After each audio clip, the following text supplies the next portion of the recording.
دوسرا سوال شاہ ولی اللہ رحمۃ اللہ علیہ یہ ذکر کرتے ہیں کہ اگر کوئی یہ پوچھے کہ ان علوم خمسہ کو قرآن مجید میں منتشر کیوں کر دیا گیا، ترتیب کی رعایت کیوں نہیں؟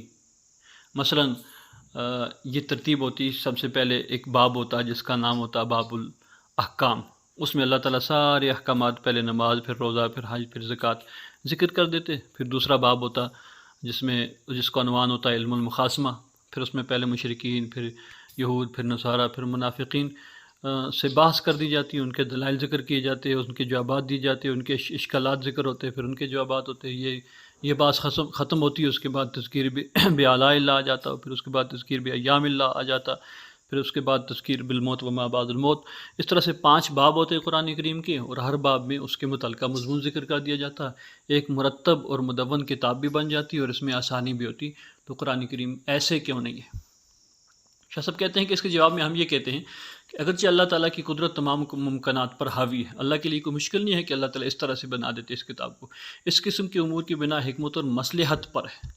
اگر کتاب کی وہ ترتیب نہیں رکھے گی، بلکہ یہ ترتیب رکھے گی کہ جیسے بادشاہ کے خطوط ہوتے ہیں، اس میں اللہ تعالیٰ کی بہت بڑی حکمت پوشیدہ ہے اور بڑی مصلحت اس پر مبنی ہے، یہ ترتیب اور یہ انداز گفتگو۔ وہ مصلحت یہ ہے کہ قرآن عربوں کی زبان اور ان کے اسلوب بیان میں اتارا گیا۔ شاہ صاحب لکھتے ہیں چنانچہ اس آیت مبارکہ میں اس بات کی طرف اشارہ کیا گیا ہے کہ وَلَوْ جَعَلْنَاهُ قُرْآنًا أَعْجَمِيًّا لَقَالُوا لَوْلَا فُصِّلَتْ آيَاتُهُ أَعْجَمِيٌّ وَعَرَبِيٌّ۔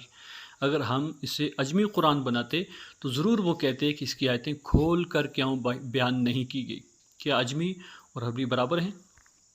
نزول قرآن سے پہلے عربوں کے پاس کوئی کتاب نہیں تھی، نہ آسمانی کتاب تھی اور نہ کسی انسان کی تصنیف و تالیف۔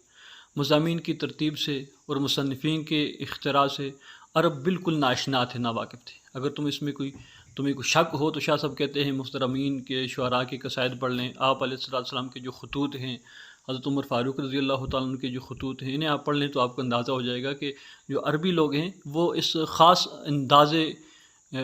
بیان یا انداز گفتگو یا طرز کتاب یا طرز کتابت سے بالکل ناآشنا اور ناواقف تھے کہ کتاب کس ترتیب سے لکھی جاتی ہے اور اس کا انداز کیا۔ شاہ صاحب کہتے ہیں اگر قرآن مجید کی زبان اور اس کا اسلوب بیان عربوں کے موافق نہ ہوتا تو اسے سن کر وہ حیران رہ جاتے۔ ایسا کلام جس سے ان کے نہ تو کان اشنا تھے وہ سننے کو، نہ ان کے تو وہ جب سنتے تو ان کا ذہن اس سے پریشان ہو جاتا۔ اور وہ فرماتے ہیں شاہ صاحب کہ ایک بات یہ بھی ہے کہ تعلیم سے صرف یہ مقصود نہیں کہ نامعلوم کا علم ہو جائے، بلکہ یہ مقصد بھی ہے کہ وہ پیش نظر رہے، ہر وقت ذہن میں رہے جو چیز بتائی گئی ہے، تکرار سے اس میں پختگی ہو۔ یہ مقصد غیر مرتب صورت میں منتشر آیات کے ذریعے سے ہی پورا ہو سکتا ہے۔ اگر اسی ترتیب سے ذکر کر دیا جاتا جیسے کہ سوال میں ذکر کیا گیا ہے کہ 5 آیات کو 5 ابواب ذکر کر دیے جاتے اور اس میں آیات کو اس طرح پرو دیا جاتا تو یہ علم کے لیے تو کافی تھا، یعنی نامعلوم چیزوں کو علم میں لانے کے لیے کافی تھا۔ لیکن شاہ صاحب کہتے ہیں کہ اللہ تعالیٰ کی حکمت کا تقاضا یا اللہ تعالیٰ کا مقصد یہ تھا کہ بات ذہن نشین کروائی جائے اور ذہن میں بٹھا دی جائے اور اس کو نقش کر دیا جائے دل و دماغ میں۔ تو اس کے لیے یہ ضروری تھا کہ آیات کو اور مضامین کو کتاب میں منتشر کر دیا جائے۔ پہلے علم الاحکام کے متعلق کوئی بات آ گئی، درمیان میں ہی تذکیر بآلاء اللہ کی آ گئی، اور اسی چلتے چلتے تذکیر بالموت وما بعد الموت کا ذکر آ گیا، اور پھر چلتے چلتے درمیان میں کہیں جو ہے علم المخاصمہ آ گیا، پھر اسی طرح بایام اللہ آ گیا۔ تو یہ منتشر بکھرے ہوئے جو مضامین ہیں، یہ جو انداز ہے مضامین کو بکھیر کے ذکر کرنے کا، یہ کسی بات کو دل میں نقش کرنے کے لیے